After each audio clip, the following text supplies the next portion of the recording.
following program is a rock music-based podcast. Gday Gridiron. Gday Gridiron.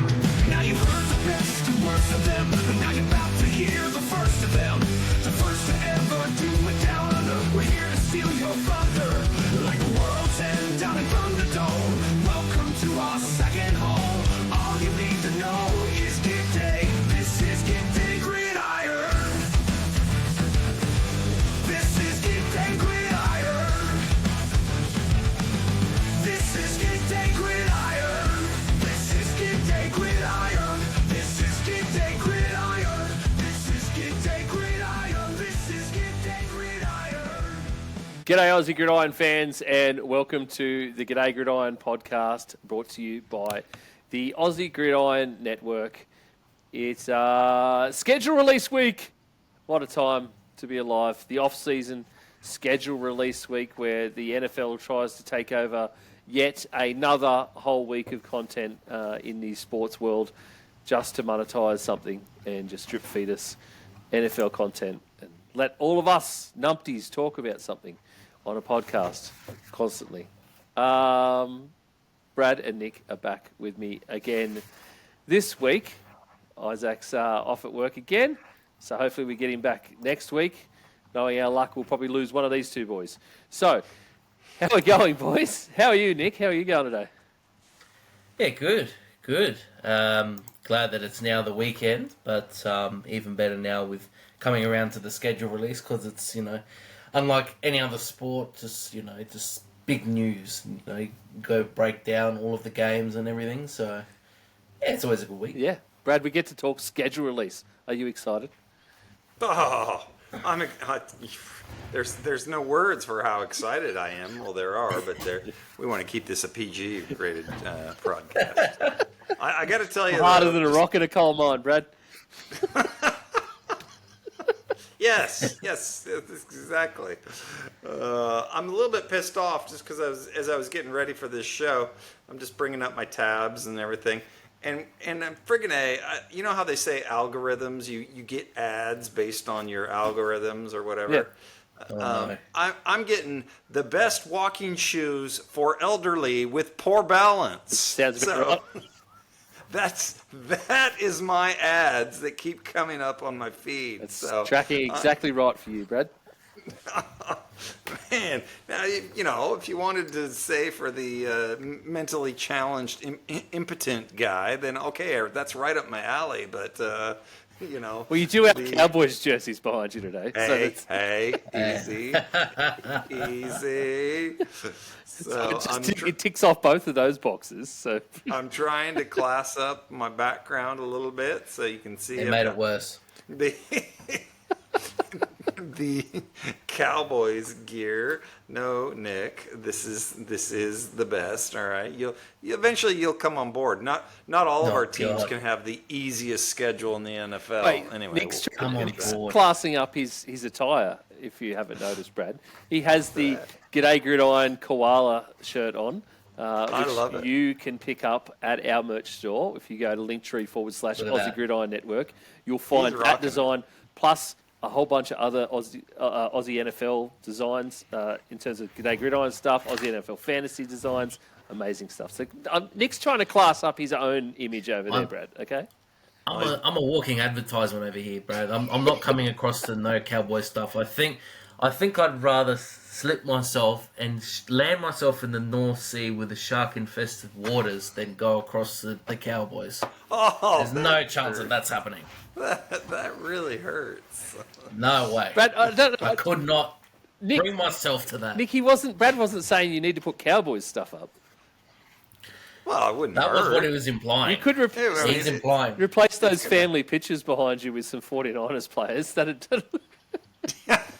I want you to. Nah, they're not even worthy at the moment. I don't know. I want to see your mum's face if you do that. Oh God. I won't be on the next week. I'll lay it out with that. I love it. I want to see Photoshop Bill Walsh in there. Just a massive frame in the background, just like an AI photo of me and him. Yes, exactly. That's exactly. I should get that organised. Maybe you know what? Manjot could do that. Manjot, if you're listening, Me and Bill Walsh, AI. Matty's the king of AI. I mean, if anyone's gone to the Matty's good. Aussie NFL fantasy socials of late, Matty is the king of AI images. There are some horrendous ones of a couple of us, namely me and Matty. I don't know why the AI hates Matty and I, but for some reason it does. It keeps turning out Taylor looking like a young Fatty Vorton, which is hilarious. Isaac's is pretty good. He's got, his is pretty schmick. Nick's is pretty spot on because, there's a lot of photos of Nick in SA playing gear as the champion that he is. Brad's the heartthrob of the group if you go according to AI. Wow. All slick, old man hair going on with a bit of grey and some black going on and just suits. I don't know. I don't know whether it's the prompts Matty's putting in or that's just what AI keeps throwing out. I have a feeling it's a bit of both because I think Matty thinks of you in that way, Brad. Oh, well, it's not going to hurt me if he dreams of me when he sleeps. So. Let's see. If I had a nickel for every time I've heard that, it's just. However, though, if you go to the Aussie NFL Fantasy Show socials, particularly Instagram, and you go and have a look at the latest AI image and look at how it did Matty really dirty. It's just he looks like Leisure Suit Larry-esque. It's just, I don't know why it comes out like that. And I blew up at him for one of the photos he posted in our group of me that he did. I was like, "What the fucking hell is that?"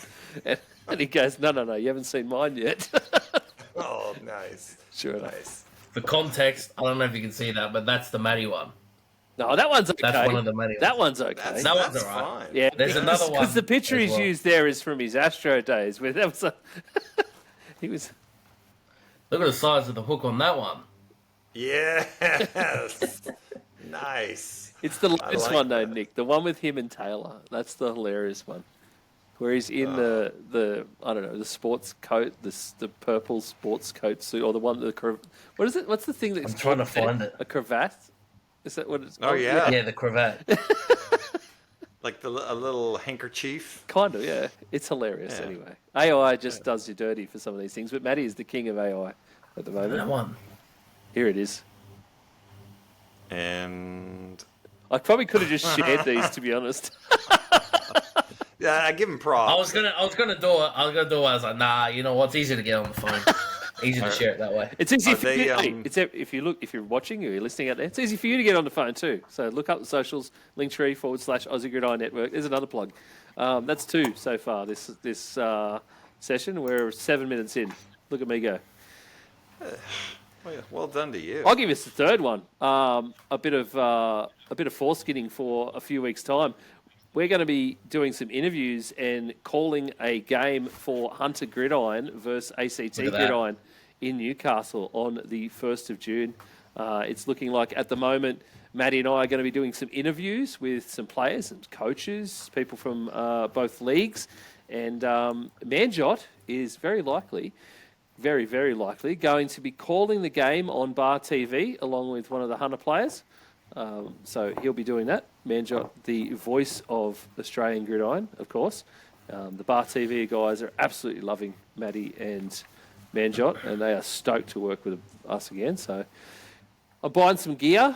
We're going to set up a tent, and then we're going to have a bit of a table and a bit of a studio setup. And Matty and I are going to do some interviews, and I don't know, it's live on location with Hunter Gridiron. So get around that. Check out Hunter Gridiron on their Facebook and Instagram. And, check out the details for that. 1st of June, we're going to be in Newcastle live at a game. That's fantastic, man. Beautiful. That is going to be great. And get to the game as well. If you're out there, get to the game. Watch some local Gridiron. Yes. Yeah. I'm There's super nothing keen that for it. beats Super keen. Seeing football live. I was already today looking up packages for the game in Melbourne, seeing if I could find anything. So, Is there anything out yet? No. We don't even know when it's going to be. It's likely going to be, and we'll get into the schedule in a little while. It's likely going to be one of these early international games. Like we're going to have that. As in, it's probably going to be because the week of the because of how far they have to travel, it's probably going to be the first game one of the season. Yeah. So I was trying to sort of forecast whereabouts that date would be, so that I could try and start finding us a decent Airbnb.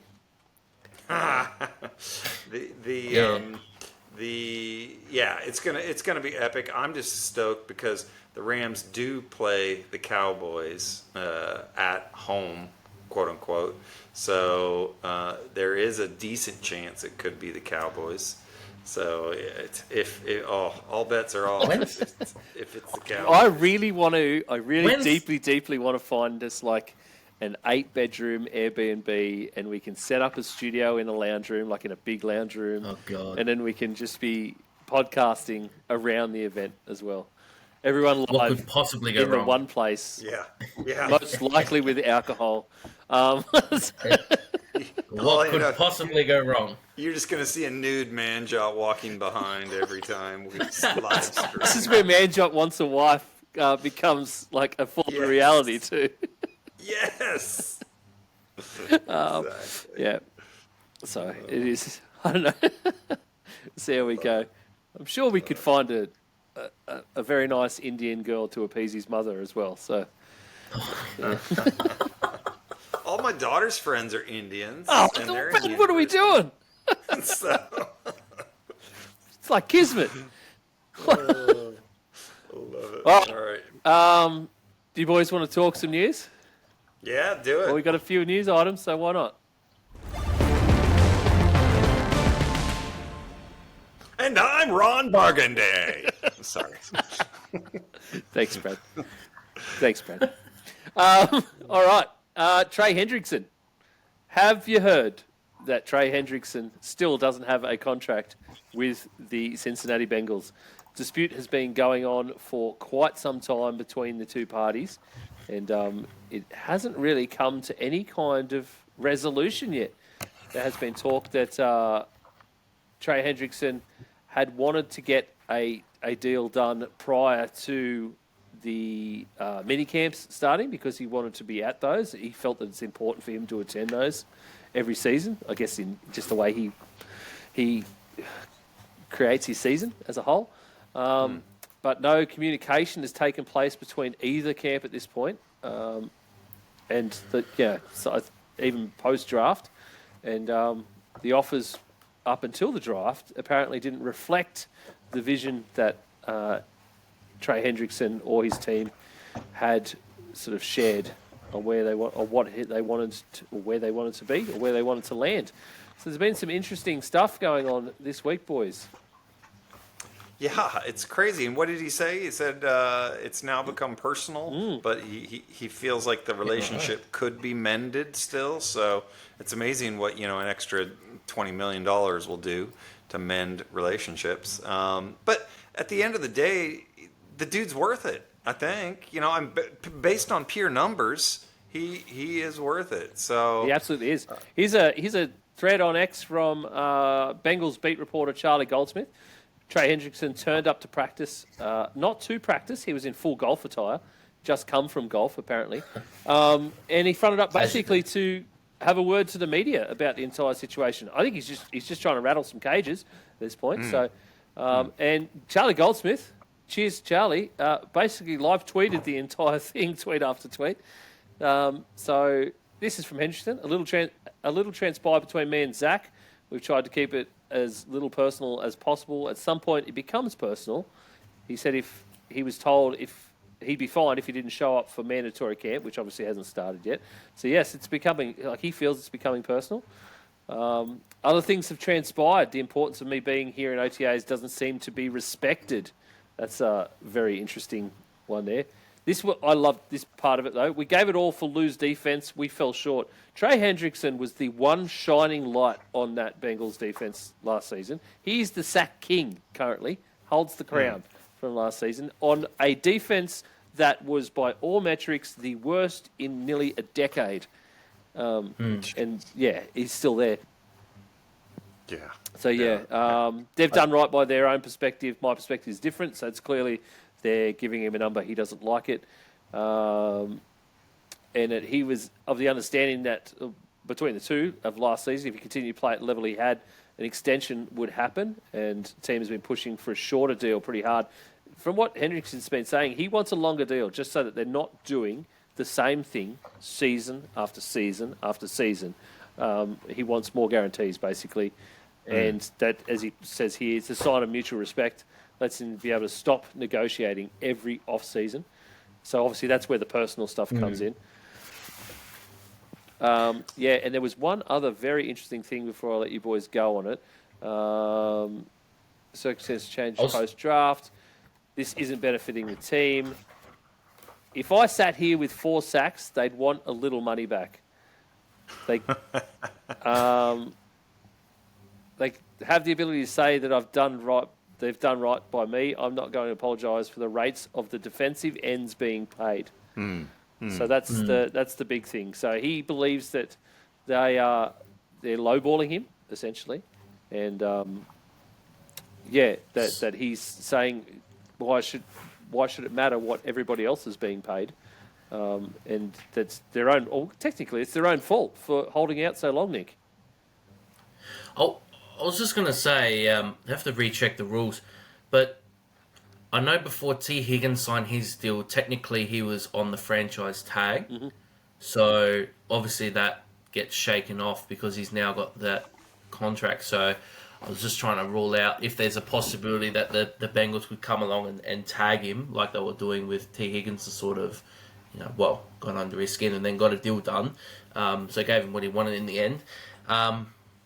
It really is just a waste of time. And I think that the problem is that we all sort of knew there was going to be issues once they paid T. Higgins because, how much can they really stretch? It's going to be interesting because I think you'd have to be making either a trade very soon or, you could potentially end up getting nothing for him because I think this is his contract year. So you've got to be able to make a move now. So you either got to pay him or you've got to trade him now.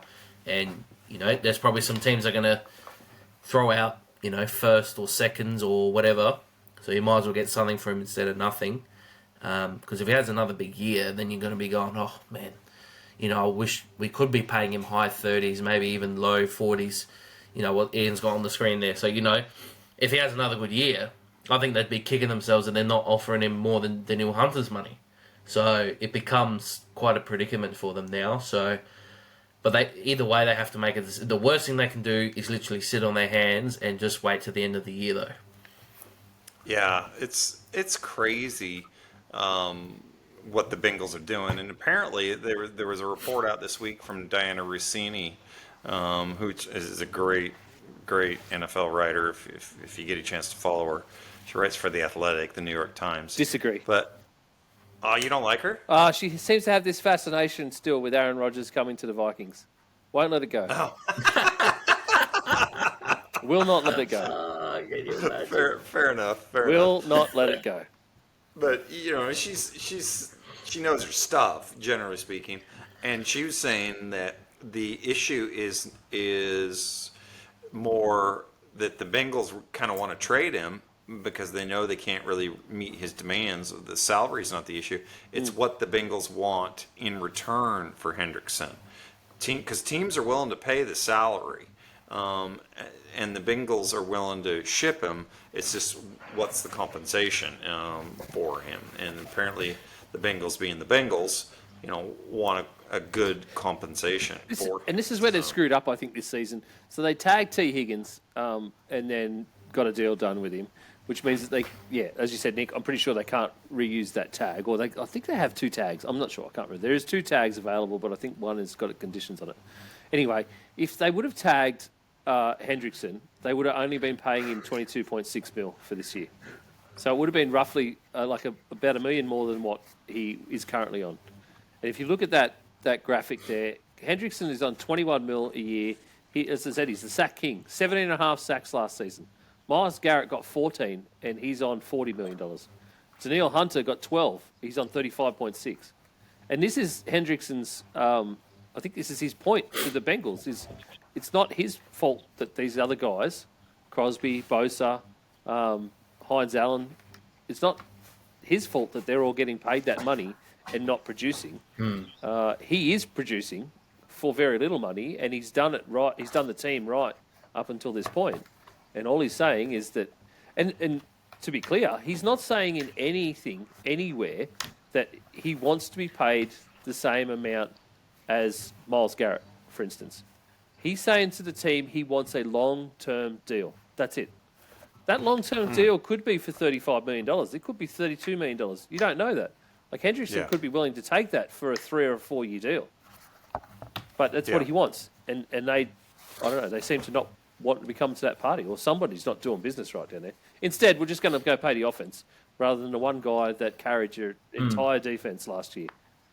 Well, I think they're trying to, recapture that magic from the Super Bowl run when they didn't pay their defense really. They just kind of pieced it together and what have you. Can you bring that graphic back up? There's something that I think of the defensive ends that I just really was disturbing for me. If you look at this graphic, sorry, I don't mean to go off on a tangent here, but look at Trey Hendrickson. Look at the picture of these guys. Whoever chose these pictures is the worst thing in the world. You got Trey Hendrickson looking like, you mean it's wrong to kiss my sister? I don't get it. This graphic, I should say, and I did leave it in the corner. It was made by the Pat McAfee show. So. Oh my gosh! And look at Nick Bosa. He looks like he's about to kill your dog and your sister. And then you've got T.J. Watt, who's got the world's largest penis in his mouth. I mean, it's just looking like it's ridiculous. Montez Sweat just looking at T.J. Watt, going, "What's that dude doing?" Yeah, exactly. Yeah. Okay. And then you've got Myles Garrett, who looks like he's stepping on Lego.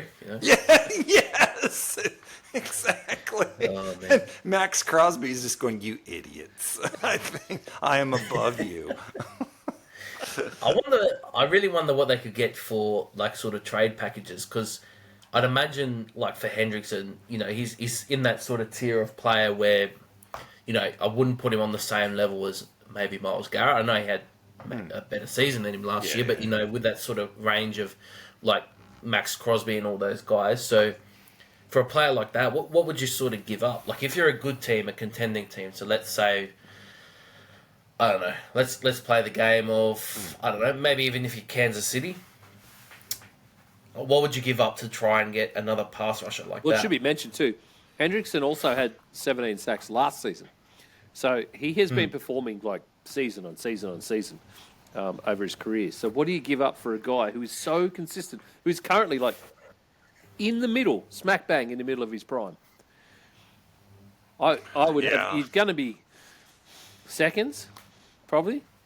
You don't give up first rounders very easily. You wouldn't give up first. I just don't think you give up first very easily. I think that's what Cincinnati's asking for, but they're not. Nobody's coming to the party with it. I mean, maybe if you're KC, you give up a first because you're probably going to go all the way through playoffs anyway. So you're giving up a low first round anyway. So it'd be low first round, high second, I would say, because of where the team was. Yeah. You wouldn't think one of those badder teams, one of the worst teams, the ones who are the Giants, for instance, who have the hardest slog known to man coming up this season.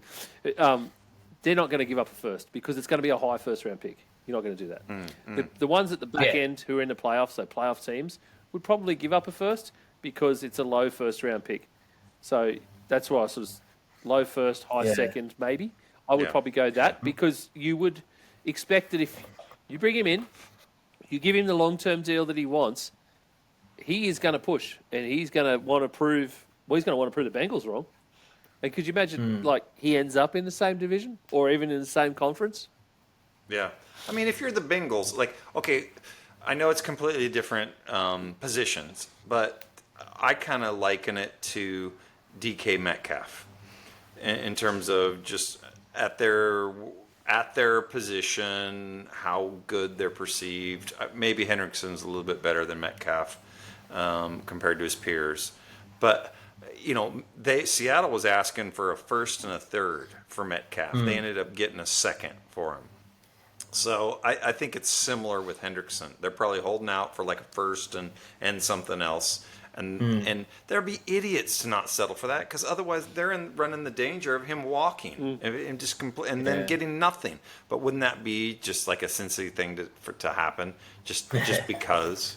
Just because, Brad. Well, I'm trying to think of the last big pass rushing trade. I think the last one was probably when Khalil Mack went from the Raiders to the Bears. Yeah. And I think that was fresh off a Defensive Player of the Year the year before, if I remember correctly. And I think and I think he went for a first and a second, if I'm not mistaken. Yeah. When he went to the Bears. So maybe, yeah. I was just say, what about when he went from the Bears to the Chargers? Is that a more appropriate? I don't think it was as much. I think, wasn't he signed as a free agent though? Oh, was he? I think so. The Raiders, when he went from the Raiders to the Bears, he was in his prime. Yeah, he was. And he was on a big deal, but they still got a lot for that. So I think it was either a first and a second, or it was like a first, third, and like a fifth, or something like that. It was something weird. Yeah. Something like that. So I'm thinking it's going to be in that ballpark. Like, if you're going to get something for him, even just like one first rounder, where you go first and maybe, if you got a bit of a bidding war, first and like a third as well.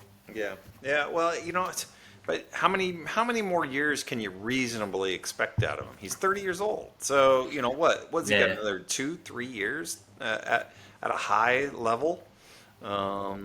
So, tell me the last defensive end that was productive after 33 years old.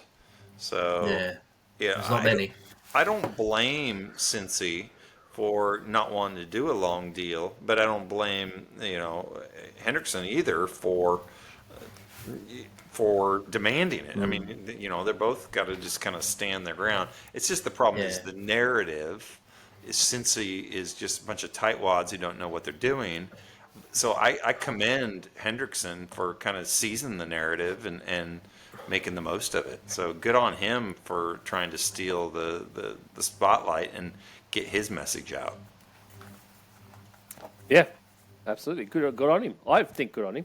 Good on him for really just just trying to really stir the pot and just force the hand in one way or the other. Yeah, I'm all for the players and just not rolling over and getting as much as they can. Yep, totally. Yeah, totally, mate. All right, let's move on. How about some shock news this week? Late last week, sort of into this week, it came.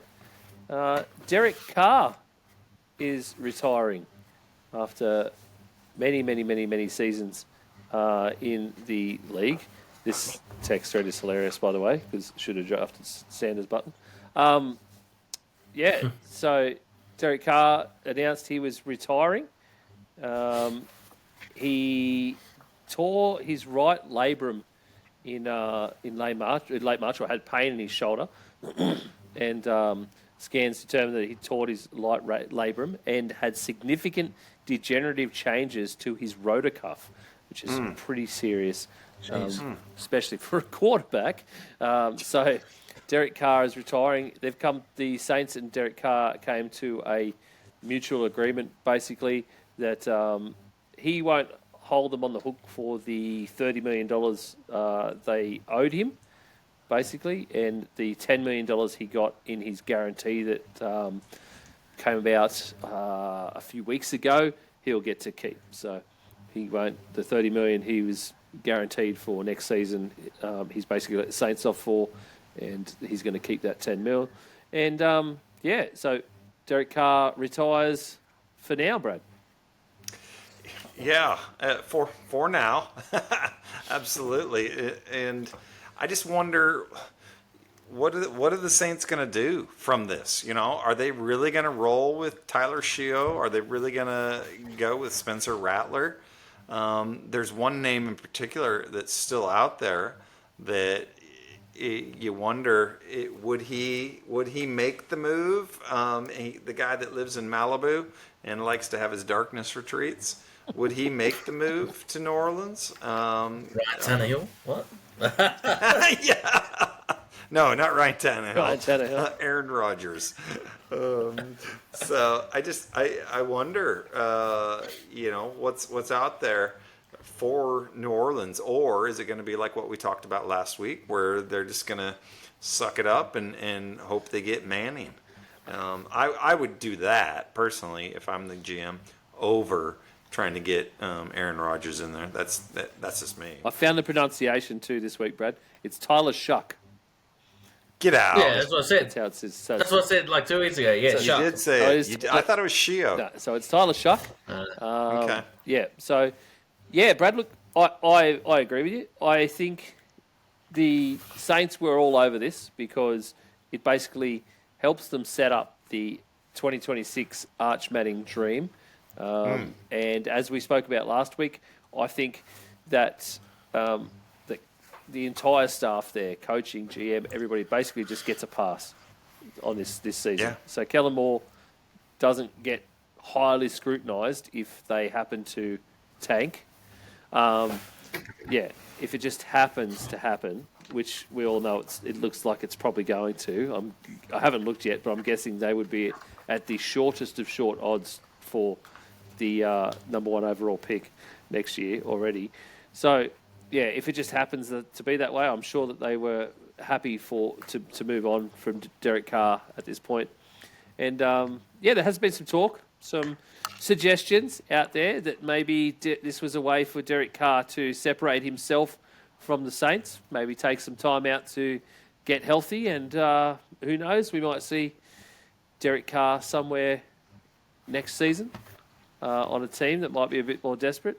Or maybe, Brad, we see them this season on a team that wears black and yellow and plays in Pittsburgh. How crazy would that be? Oh, man. I don't know what all the rules are around that, around retirement and all that. I think he'd have to then get, like, if he came back this season, he'd have to get actually traded.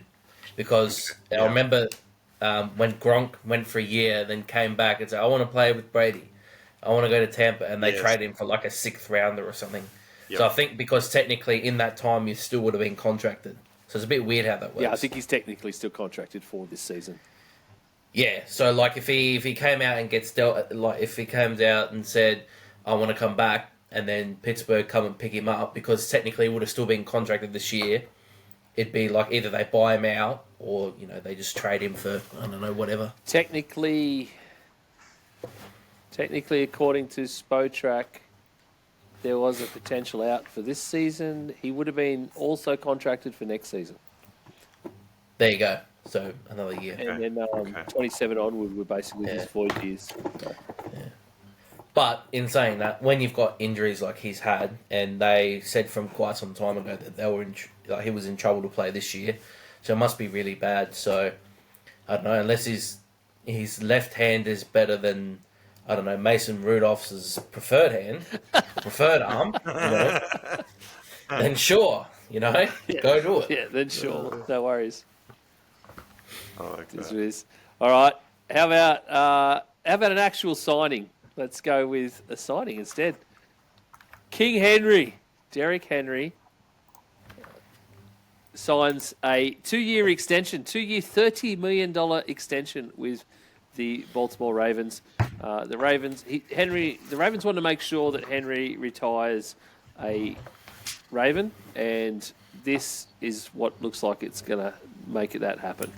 Another 2 years, $30 million per year, $25 million fully guaranteed. Well done to Derrick Henry. Basically got the entire second year of that extension guaranteed, straight up. That's impressive. And, I think hats off to the Ravens, because did they overpay a little bit for him? Yeah, absolutely. But the Ravens are such a well-run organization, and believe it or not, these little things like this matter to the other players. So when next time you're in a bidding war or whatever for a guy like Henry in that situation, not necessarily a running back, but just a player who you're going to get for a year or so towards the end of his career, and they're paying him like this, the other players take note of that. They think, okay, they treat us well, so they're more likely to win a bidding war for somebody later down the road just because of how well they treat their veterans. So good on the Ravens for doing that. Yeah, absolutely. I was going to say, Brad, I don't know about overpaid because he's the third highest paid running back now. So Yeah. I don't know if that's overpaid. Maybe if you're saying in the sense of, guaranteed money and you take into consideration his age. Yeah, that's But the exactly dude, what I mean. Yeah. But the dude's very, knock on wood, still the same, but, he's quite durable considering the amount of hits he's taken and how physical he plays compared to a lot of other running backs. It is amazing. Yeah, exactly. Yeah. His durability considering his running style. You're absolutely right. Sorry, I didn't mean to cut you off. He is built like a linebacker. So, but the Ravens are, they're doubling down on being, power running. So Yeah. we'll see if they can finally get that breakthrough this year. I hope so. I think everybody's rooting for the Ravens. The Chiefs are everybody's darlings, but nobody I think would complain about seeing them be successful. His 9 years in the NFL are insane to look at for the stats. First 2 years in Tennessee, he was sharing backfield with a couple of guys. God, I can't remember who it was. There's a couple of Titans running backs in 2016-17 that he was basically. One was sharing Adrian with. Peterson not too long ago. Yeah, I can't remember who it was. Very much out of his prime. So 490 yards and 744 first 2 seasons. And then 2018 onwards, 1,059, 1,540, 2027 in 2020 he got, 937 for 2021, and he was out for half the season, only played 8 games. 1,538 in 22, 1,167, and then 1921. So 1,921 yards Derrick Henry got last season as a 31-year-old running back in his league. That never happens. I'm sorry, we don't see that. So Wild. it's just Wild. yeah. So like the Ravens giving him 2 more years here in an offense that is very much going to favour him anyway, and you're expecting you would get 1,500 plus yards out of him easily in each of those. At least 1,200. Yeah. Yeah, probably. Yeah. Yeah. He currently sits. Actually, do you want to take a guess at what number he sits in the all-time running back leaders? I'll give you top. I'll give you top 20. I was going to say, is he? I'll give you top 20. Pick a number within the top 20. 12. Nick?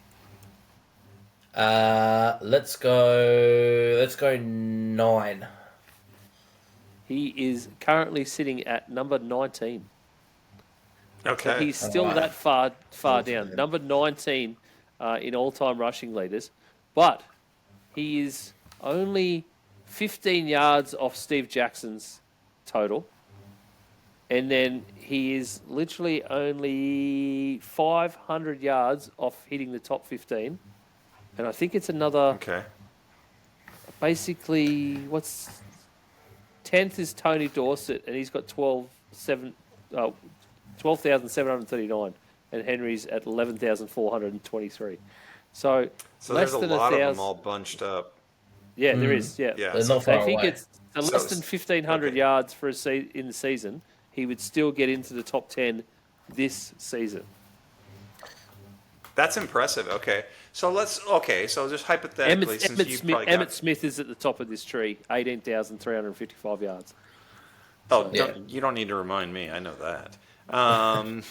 Let's say he Henry gets needs 1,500 7,000 more yards. yards. Okay. So I Well, think I was Emmett gonna Smith say- might be safe. Let's say he plays 2 more years. Let's say he gets 3,000 yards. We're being kind. Where does that put him if he gets 3,000 yards from right now? Where his yardage total is? Where would that put him on that chart? Do you know? If he Probably gets top 10? another 3,000, yeah, that'd put him in. Yeah. firmly Oh, he'd in definitely the be top 10. Firmly in the top 10. Sorry, Brad, I went away from it.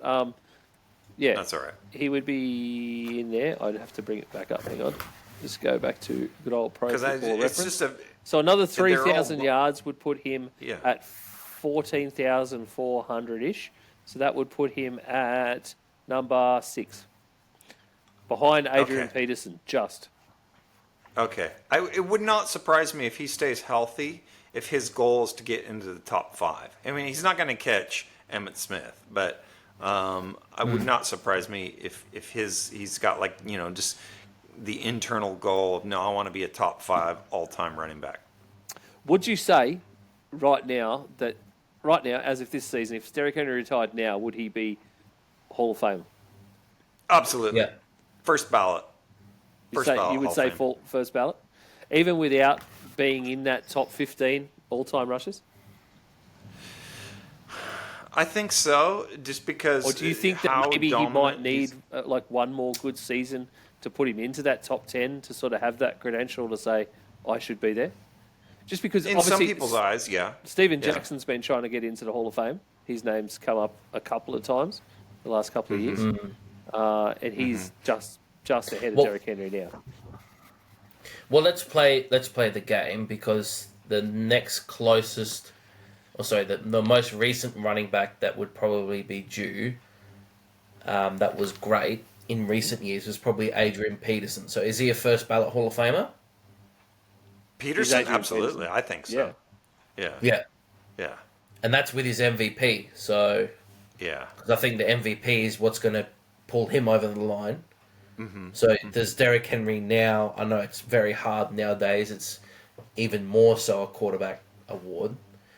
But I feel obviously an MVP would definitely make it a first ballot. I don't know if it's first ballot if he retired today. But I think it's a bit like Mike Evans, the 1,000-yard receiving. If he can get, because you get 10 seasons in a row or something like that of 1,000-yard seasons, if he can sort of clock in, another 1,500 and then another 1,500, it'd be like, okay, you have the conversation about it. Can you believe, so top 15 players, only 2 players aren't already in the Hall of Fame. And that is Adrian Peterson, who you just talked about, and Frank Gore, who is at number 3 on this list. Frank Only Gore, Frank the reason Tank. Frank the Tank is because he stopped playing in 2020. And what is it, 5 or 7 years? Yeah. Before you... Yeah. So Frank Gore... I think it's 5. It is 5. So Frank Gore would be eligible this season. I think. Maybe next season. Yes. I think he played 2020. So he would... Yeah, Frank Gore isn't the only eligible reason- until next season. Yeah, the And- only and- reason Gore yeah. gets in is because of longevity, in my opinion. Yeah. He's, as much as I would love him to be, I don't think he's a first ballot, but he would No. get there one day. Yeah, But yeah, Adrian exactly. Peterson, I think, Adrian Peterson won't be due for Hall of Fame until 2027 okay. for first Yeah. ballot. Yeah. So yeah, that'll be interesting to see what happens with Peterson, because I think that'll be a good tell sign. He might have to sell his gold jacket right away. See how he's going at the moment. Well, It's not good. no.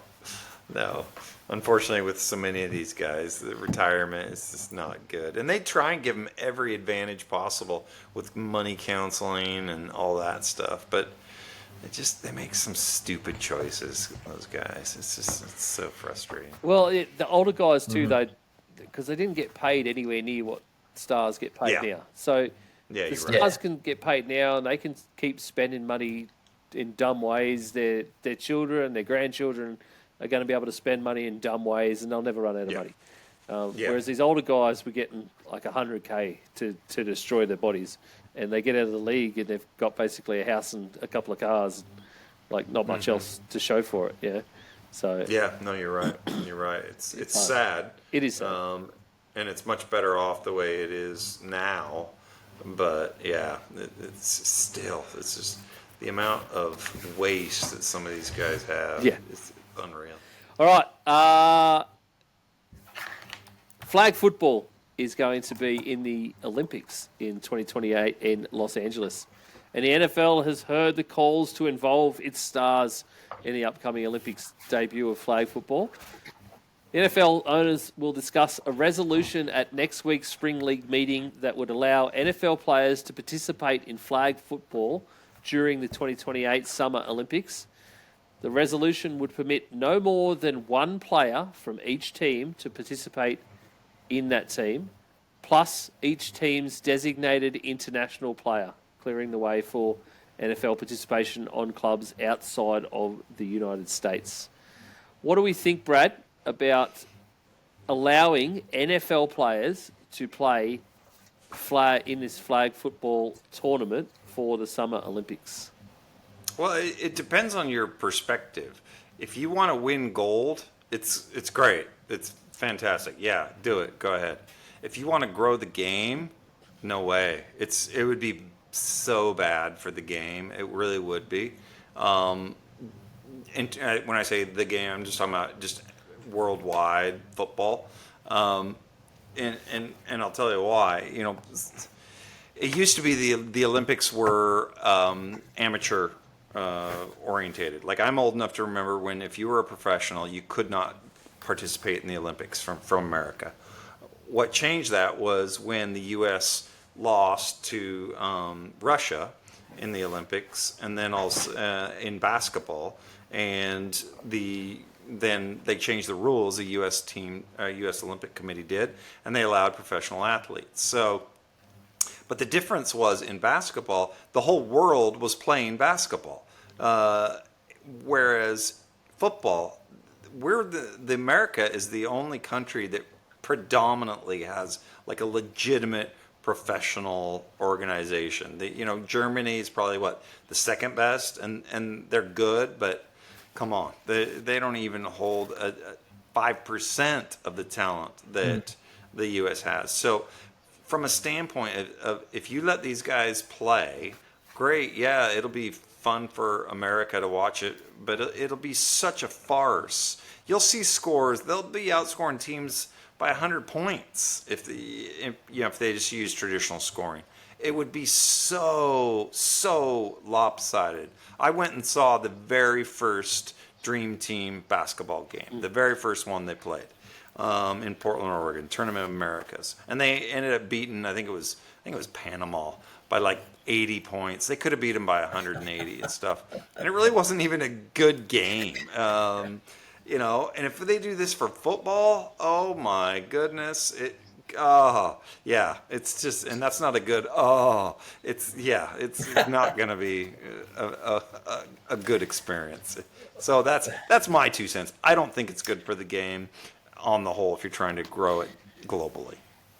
I think if you're an NFL owner, you're very, very nervous about some of the guys that could be going out, because if you got, if Patrick Mahomes goes out, or Barkley goes out, and then Justin Jefferson goes out, I don't know, as those owners, I'd be, even as a fan, I'd be like, whoa, what happens? Because it's not contact, obviously, but there's still a possibility to roll an ankle, do a knee, anything is possible, really. Oh, absolutely. So, and particularly with non-contact sort of injuries, that can be even worse in some cases.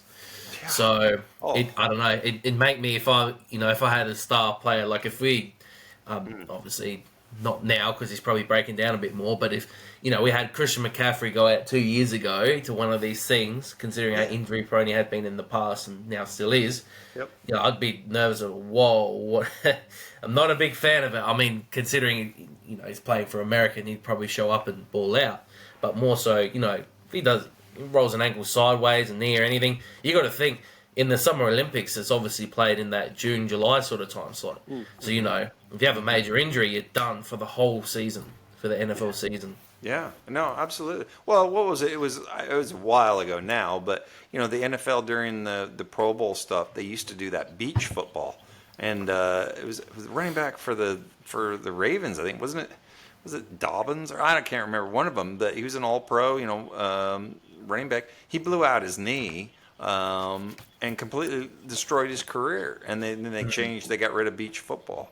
So it's same thing. It's just all it takes is a freak accident, and then you've got a major star go down. It's just not good for the game. So I think America has such a competitive advantage anyway. Just let the college players do it. But man. you don't even need to do that, Brad. The thing me against it, and I find stupid, is that there is already currently a US national flag football team. Yeah. Well, there you go then. Why would you take that away from these people that have been fighting for this actual opportunity for the sport to be in the Olympics for so long? to Yep. take that away from them to say you're not going to be in it. And they're already Yeah. been competing in international competitions as under the continental championships. Basically, were held in 23 and 24. So IFAF, who do all the sort of the international football in terms of the amateur football. So these guys have already been competing in this and doing well in it, both men's and women's US teams.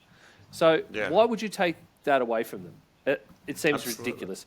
And then letting your international players as well, like they're still professional players. They're on professional contracts with a team.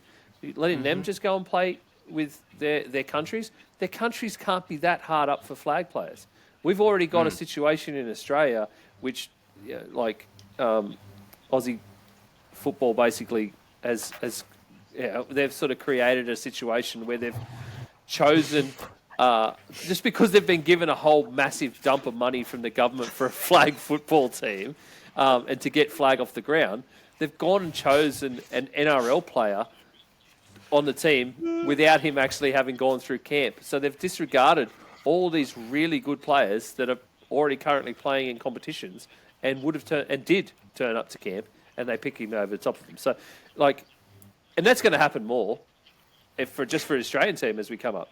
It'll happen because what do they want here? They want the eyeballs of the rest of the country on that player playing in this. He creates the headlines for that team, not like Joe Blow who works in a warehouse like Monday to Friday. It just, it's not like that. So I understand what the optics of it in terms of marketing, but I don't understand taking it away from these players that have been fighting for it and have a very real chance to win it anyway. Yeah. And as you said, Brad, the games would at least be more competitive to win it. Even if the USA would be favourites regardless, right? And you are right, Brad, because they've been doing it longer. It's still based around Gridiron, so they've been doing it longer anyway, and they are likely all college players too, Brad. So because they're not professionals either, but so. They're good. They're good at it. They're going to be favourites in it, so they're going to probably win gold anyway. It's just that the games would be a little more competitive, and as you say, not like 100-0. Yeah, no, it's just silly, and hats off to Australia for trying to field a team and for flag and do all that. But side note, don't put all your eggs in one basket and for flag, you need to recognize that the game comes from tackle football, and you need to invest. We can't talk about this, Brad. We are going to get Nick in trouble at some point. Okay, all right. Well, I don't want to get in trouble. To do this game with Hunter, listen, even though there are some strong feelings coming out of some of these clubs about exactly what. If I was in a court of law in America, I'd be pleading the fifth. That's all I'm going to say. Just the idea of in Australia they changed their name to American Football. Oh, don't, Australia. Brad, don't start me. You know not to start me on this. Sorry. So I'm American, and I can say it's a stupid idea. Because so, we're all dumb Australians, and we don't know what it is unless you call it American football. Yeah. So anyway, all right, moving on. Brad, you'll get me in trouble. Yeah, I don't want to get anybody in trouble. I can take the heat. They're a bunch of losers. Whatever. All right, let's talk NFL football. How about we talk schedule release? That happened this week. Let's talk about some games. Let's go through some schedule release stuff. It is what it is, because it is the same every single year, the schedule release. No, it's not. Yeah. Yeah. Yeah. Sorry, I'm just sneezing over here. No, you're all good, bud. The winners and losers of the games. Nick, I'm sure you got to be pleased with what happened there. Yeah, well, knowing from the outset our sort of the teams that we were playing, sort of home and away. Yeah. Sort of already knew. It was just more so the order. So I knew we were getting a pretty soft schedule because I know that it was our turn to play the AFC South and NFC South. Yeah, so we've got those two divisions this year. And obviously, the reason more so why I was saying it last year, at least to Manjot, having once I knew that, we weren't making the playoffs, just get to the bottom of the division, make the schedule even easier. You load up, you get these old guys back, fresh and ready and good to go. So It does- here we are, and that's what's happened. But it doesn't make it easier, though, mate. What do you mean? Well, I mean, Being at the bottom of a two. division doesn't make it easier. And we could talk about this in a minute because I'd really love to talk about the Giants, who we all know are a basket case anyway, but they have been screwed this season just because of the way everything has fallen for them. Yeah, but it doesn't really make it easier because you're playing two divisions, the bottom of two divisions.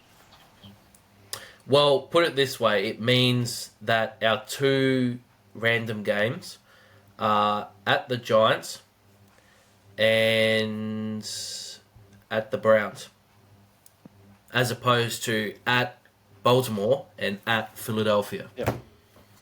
Which I'm not thinking that we're going to be a division winner this year, but with that sort of schedule, we could be in a wild card hunt. So couldn't matter in the end. True, very true. Right, well, we got the week 1 games up here. So we kick off this season with Cowboys and Eagles, Brad. Great matchup to kick off the season with. It's a fantastic matchup. Do I think the Eagles are going to win? Yes. Do I think the Cowboys have a chance to win? Absolutely, and more than just a long shot chance. I think they'll be legitimate. It'll be a close game, but I still give the nod to the Eagles. But hats off to the NFL. I've heard that they did this because they felt that over the last couple of seasons, when by the time the Cowboys-Eagles game came around, that all the fans had been sort of they'd missed out on the spectacle of these two teams playing in a division as strong as they could be, for reasons on both sides, like injuries or players out or not, whatever's happening, So put them week 1, their team should be, in theory, as strong as they possibly can be, and ready to go. And you put them on an island game, Thursday night football, let's go. Yeah, I'm loving it. I mean, I get the NFL package, so I can see any game anyway. But I love the fact that the Cowboys have 8, what they say, standalone games this season. One on every streaming service. Everybody gets their piece of the Cowboys this year. You see, this is why they're God's favorite team. All They're right, not God's, mate. It's just America's. It's just called money. Is that it? That's all it is. The world champions. Hey. All right, then easy. we move to Saturday over here. We get the Chiefs and the Chargers in Sao Paulo, Brazil, the first time. I must say, the one thing is sort of just going back to what we were talking about before with the game here in Melbourne next year. The one thing that I like about this is that it's a divisional game. Yep. Yes. Which means that the NFL is prepared to send a divisional game internationally. And with the Rams coming here, that gets me a little bit excited. But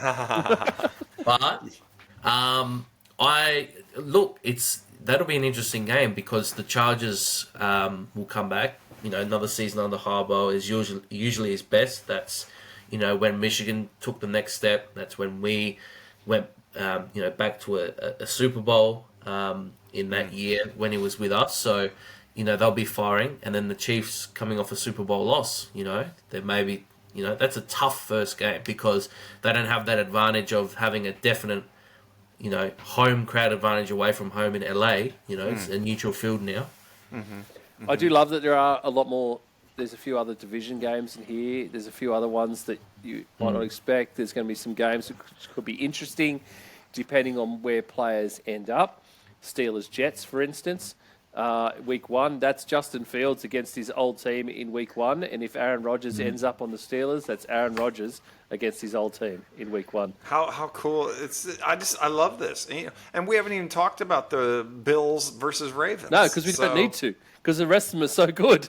But yeah, we got Bills Ravens on Sunday Night Football. Great spot for the Bills Ravens to be, and then Vikings Bears as the NFC North matchup. The second of the NFC North matches on Monday Night Football. Yeah, and then Detroit Green Bay. So it's just it's a That's a big one. It's the best 49ers week 1 Seahawks. lineup That's I've ever always seen. a great a great division matchup anyway. Yep. Yeah. Yeah, because they always play hard against each other. It's so good. This is a great week one slate. I really like week one. It is. Excited about really week is. one. We get a cat v cat game as well. Panthers versus Jags. So straight up cats v cats. Yeah, I like it. It's going to be interesting for a lot of teams there as well to see how they are. Righto.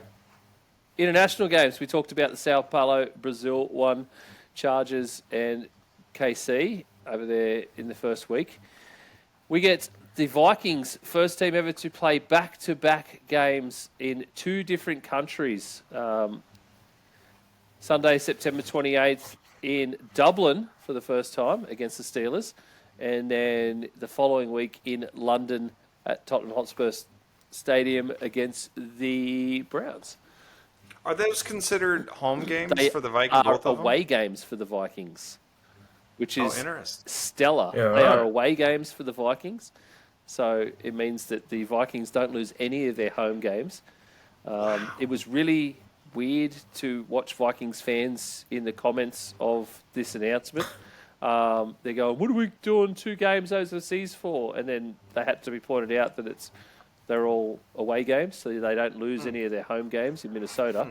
And then a lot of them couldn't believe that the Vikings have, this is how dumb Americans are, can't believe that the Vikings have any kind of traction outside of the US, despite a lot of English fans in the same comment groups saying, we've packed out stadiums the last 4 times we've been here. They've basically been road home games. And it was like that last season too in London. There were that many Vikings fans in London at the game that it was essentially a home game atmosphere in London. Well, apparently they volunteered for the games. Yep. And I just think and they've turned it into like they're good enough at it, and they know the logistics well enough. They've tried to create it as a competitive advantage, and I think that's what's happened. So, hats off to them for doing that. I think it's great. 3 games in London this season. So we get Broncos Jets October 12th in London. So that's the following week after the Vikings one, and then the week after that at Wembley Stadium, Rams Jags. And then we go to Berlin for Falcons Colts. I don't know what Berlin have done to get such bad matchups 2 years in a row, but that's what has ended up happening. Unless those 2 teams are stellar, I don't see how they could be. And then Madrid. We finish up with Madrid on Sunday, November 16, with the Commanders and the Dolphins. So, good international games, good for all of us Aussies. How much love are the Commanders getting this season? They are, again, they're tied at the top for standalone. They have 8 standalone games this season as well. They're the darlings of the NFL right now. They are. They really, considering you could not even find them on national TV. All it took was getting rid of a shit owner. Yeah, a pig of a I man. feel like, because I was going to say, I feel like they're probably one of the biggest supporter bases in the league. Yeah, they are. Like, Typically considering, they like, have the been, city, yeah. I'm just saying, like, throughout history, like, even when they were, in the 90s or 80s and were good in that period. So they've probably built up from then. And it is a major city in America as well, so... Yeah, it was the murder capital of America for quite a while.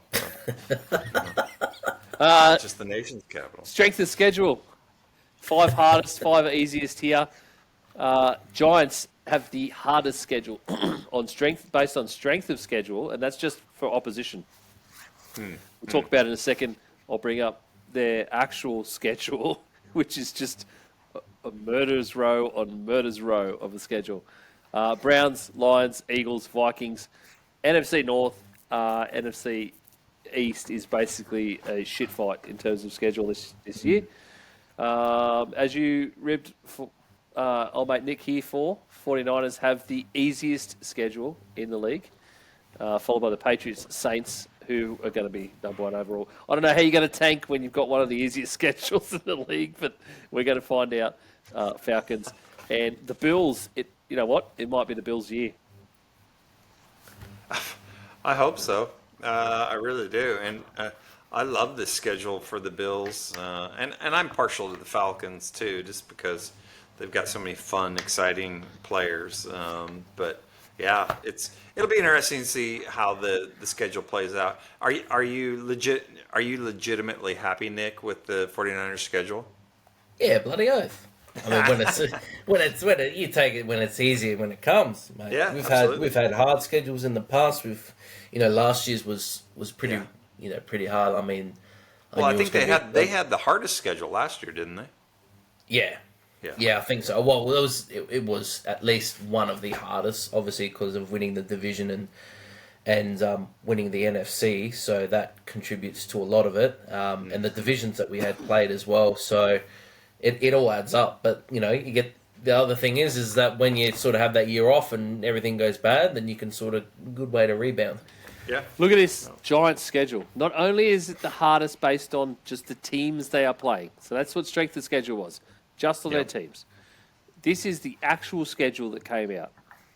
Commanders, Cowboys, Chiefs, Chargers, Saints, Eagles, Broncos, Eagles, 49ers, Bears, Packers, Lions, Patriots. Where does it, Commanders, Vikings, Raiders, Cowboys, where does it let up? Where does it let up? Jeez. I think they might,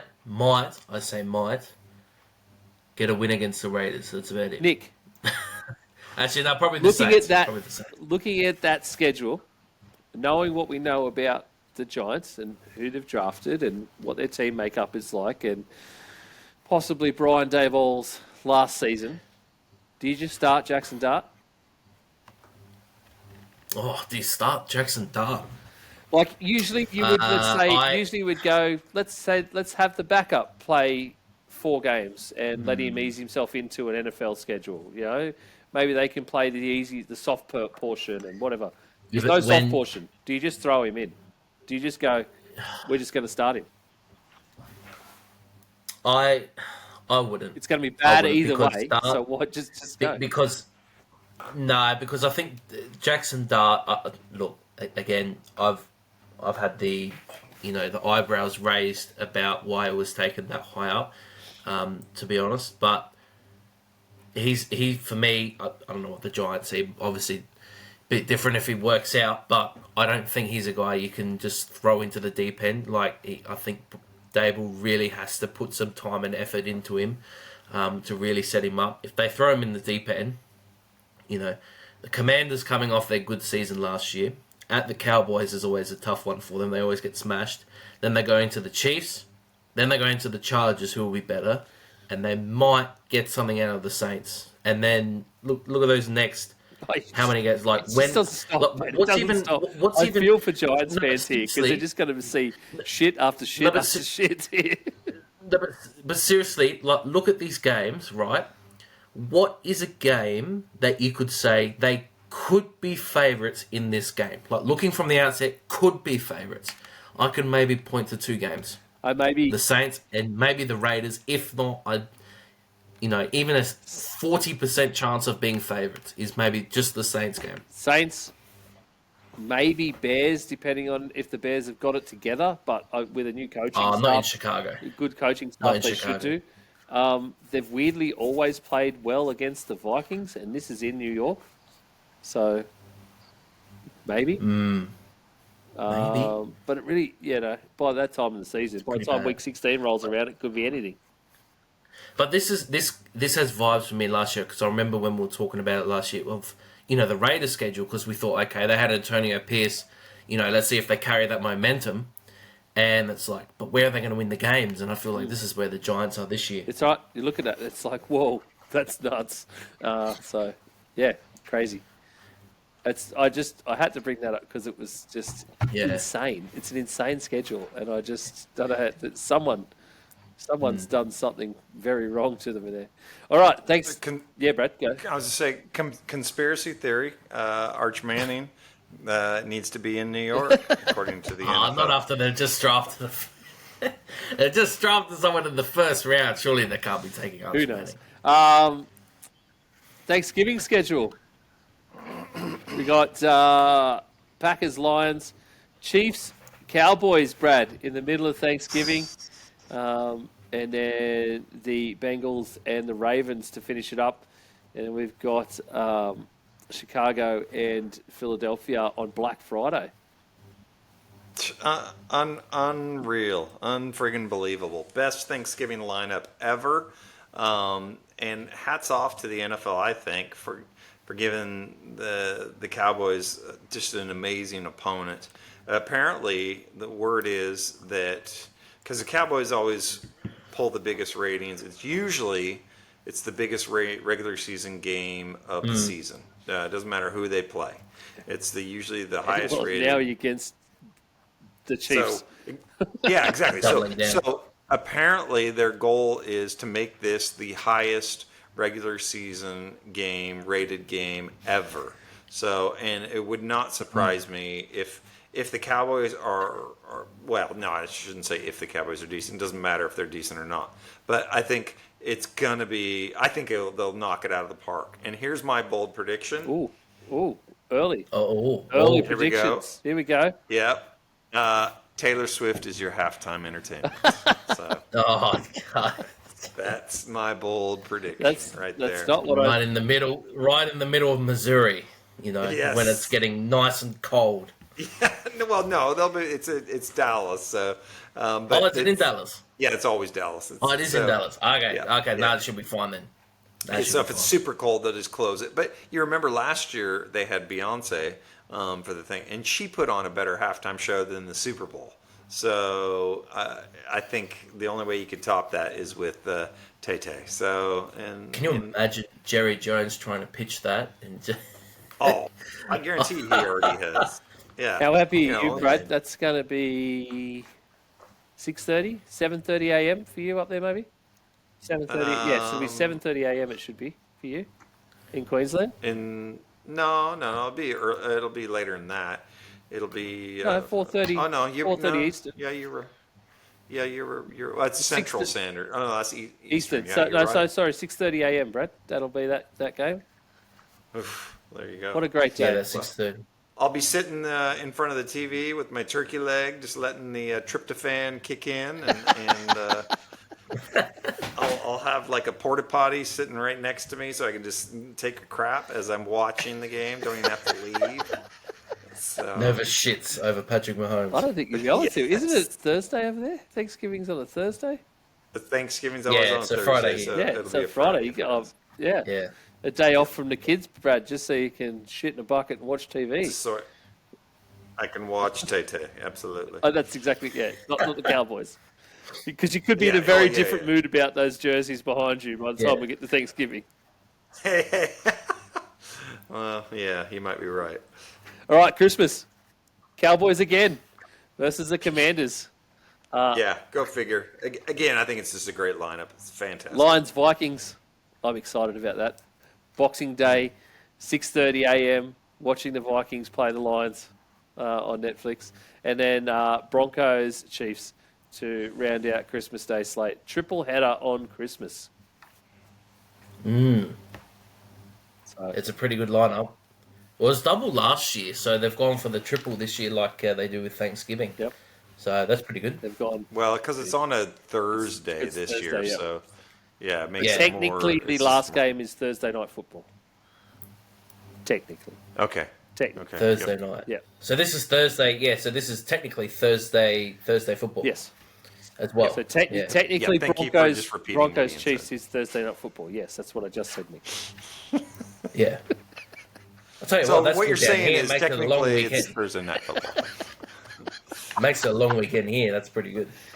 I'm happy with it. That's Boxing Day. Anytime I Yeah. can wake up at 6:30 in the morning and watch a Vikings game, I'm happy. Not doing it at 4 a.m. where every other Vikings game is, regardless of if it's home or away. That's where they all are constantly. So it's just like we're 6:30 a.m. Oh, we've got a couple. Those international games though are going to be. I've worked it out already. They're 11:30 p.m. kickoffs here. So Oh. I'm pretty stoked about that because I'll be able Yeah. to watch the Vikings, and if we're doing terribly and I'm pissed off by half time, I can go to bed early. Otherwise, I'll go to bed at 1 o'clock. Probably after a few drinks, watching football. So that's about normal time, 1 o'clock. and then sleep, get up the next morning and go to work. A happy boy. So it's just whether or not I'm going to be well rested. It'll depend on how well the Vikings do. You will not be well rested, but it'll be worth it. It's brave from you, Brad. We'll see. A few shots of coffee will be good. Just have another monster in the morning, or Yeah, go for it. just down another energy drink. Just one more for the day. Why not? Only killing myself slowly with those things. Anyway, that's what it is. So that's it. What else have you boys found out about the schedule this week? Anything interesting that's come up for you in any of the schedules? Your own schedules, other ones, anything that's happening? Brad, you've mentioned a few tidbits here and there on the number of island games that some teams are getting. Yeah, the one thing that stood out to me just was a graphic that I saw that talked about travel, the miles that teams were going to travel. Oh, yeah? And Cincy travels the least amount. They only travel 8,000 miles. And I apologize, I don't have the kilometers conversion, but they travel 8,700 miles. And so they're the least. And then you contrast that with the most, the Chargers. Granted, the Chargers are going overseas, but the Chargers are traveling 37,000 miles. Yeah, well, they're traveling overseas, so that's Yeah, pretty but nice. still, it's over 4 times as much. I mean, that's a significant advantage. 4,000, or what is it? 29,000 more air miles traveled. It's just that's a real competitive advantage. Since he can take a bus, the Chargers need to take a Concorde. So yeah, it's crazy. I'm pretty sure Cincy's already taking buses. Like when they're playing Yes. Cleveland Yeah. or anyone in the Northwest, they are already taking buses. Northeast, yes, they are. Yeah, you're Northeast, exactly yeah. right. Yeah. No, it's silly. But that's the one thing that stood out to me. One thing that stood out for me, one of the hardest schedules in the league, is actually Detroit's. And I think I wanted to look at what their over-under is for the season in wins, and I couldn't find it. But I'm assuming it's probably going to be, they won 15 games last year, it's probably going to be 11.5, maybe 12.5, something in that range. But like some of their games, and bearing in mind the coaching that they've lost as well. So they start at Green Bay, then they're at home against Chicago, back on the road against Baltimore, then at home against the Browns, which they should clean up that one. Then from there, it's like there's no winnable games for about almost 2 months. So they're at Cincinnati, at Kansas City, Tampa Bay, who beat them last year in Detroit. Then the bye, Vikings, divisional games always tough, at Washington, at Philly. Then they get an easy one against the Giants. Then they got the Packers again, the Cowboys, who will be gunning for a playoff spot, at the Rams, who will also be gunning for a playoff spot. The Steelers, probably at that point is probably checked out, and they finish with 2 divisional games at Minnesota and at Chicago, who Chicago, I believe, will be gunning for a playoff spot. So, with the coaching staff that they lost, if they're not careful, that they could almost finish, maybe 3rd in that division. If that division's it'd probably be, very hard to be as competitive as what it was last year. That was historic levels, but if it's even 80% of that, they could be looking at 3rd place in that division without anyone really realizing. That's crazy. So the over/under on wins for the Chargers is 10.5. So basically 11 wins. The Chargers? Yeah. Or the Lions? Sorry. No, The Chargers at 10.5. I don't know what their schedule's like top to bottom, but yeah, 10.5 is not too bad. But yeah, just one thing I had noticed. 10.5 for the Lions as well. Yeah. So yeah, it's just that's a tall order. 10.5 is, to me, I don't know, man. I mean, yeah, you're good, but I just think statistically speaking, to win 11 games back to back, I mean, Cowboys won 12 3 years in a row under McCarthy. which I wouldn't have predicted, but they did it. So yeah, it's just, yeah, I think the benefit of that though is that there was always, like in those years that McCarthy was with the Cowboys, there was, you could look at maybe one other good team, which was usually Philly. yeah, And then you've got, the Yeah. Giants were always a basket case. Yeah. And then the Commanders only come good this year. Whereas you look at the NFC North, everyone was at least solid. And, two teams went to 14 plus wins. Yeah, and the Packers even made the playoffs. So, yeah, and it's a young division. Like, the stuff I've heard, I don't know if you guys have heard about some of the stories that happened with Caleb Williams this week, but it's so funny to hear what's been going on there. He would definitely, sounds like he'd definitely get better with Ben Johnson there. You got the Vikings now with, Kevin O'Connell's guy that he wanted originally with JJ McCarthy. And then obviously you've got Green Bay who are hanging around, they've got LaFleur and they've got their guys there. So, it's a team that's younger, that's actually getting a little bit old, a little bit more experienced, a little bit better. So it becomes a little bit harder. yeah. Well, I was going to say, you mean the Caleb Williams, like that, how him and his dad were trying to figure out how not to get drafted by Chicago? Yeah. Yeah, well, there was actually another one I saw where he said he wanted about the film study. Oh, no. Have you guys seen that? There was one No. where he said he wanted to be drafted by Kevin O'Connell. He needed to figure out how to be on the Vikings. Yeah. Wow. It was something crazy. I don't want to misquote it, but it was something crazy. Like he was trying to study film, and it was just like no one was there telling him what to look at and how to sort of study. What they're doing at training, and then I'm not surprised. what other teams are doing. It's the Bears, man. I'm not surprised. I'm just really not surprised. Two teams that I will never be surprised about. Two franchises that I will never be surprised about. That will constantly ruin rookie quarterbacks will be the Chicago Bears and the Cleveland Browns. It doesn't matter who the head coach is. They seem to just destroy rookie quarterbacks.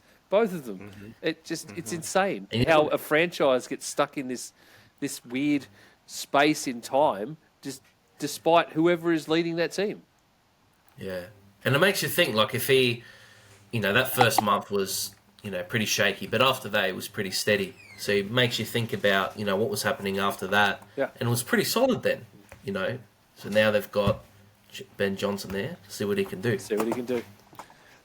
All right, cool. Good chat, boys. Loving it. Absolutely loving it. Big schedule week program. So apologies for a bit later than we were last week. But as it is, hope everyone enjoyed the chat. And if you did, make sure you are already liking and following us on all of the socials. Linktree/Aussie Gridiron Network. If you're listening to this on podcast, go check it out on YouTube at Pastry Press NFL. You will find us on YouTube there. And if you can, please like and subscribe there at Pastry Press NFL. Like this video and then check out all of the others. It helps everything we do from here on forward, actually, and you won't miss any content at all. So, just like my honeymoon, the listeners get the extended version. So, there seems to be a lot of talk about your honeymoon the last couple of weeks, Brad. well, I'm coming up on 30 years, man. Reminiscing a My bit wife- lately. Yeah, right. You got to keep the magic alive. Righto.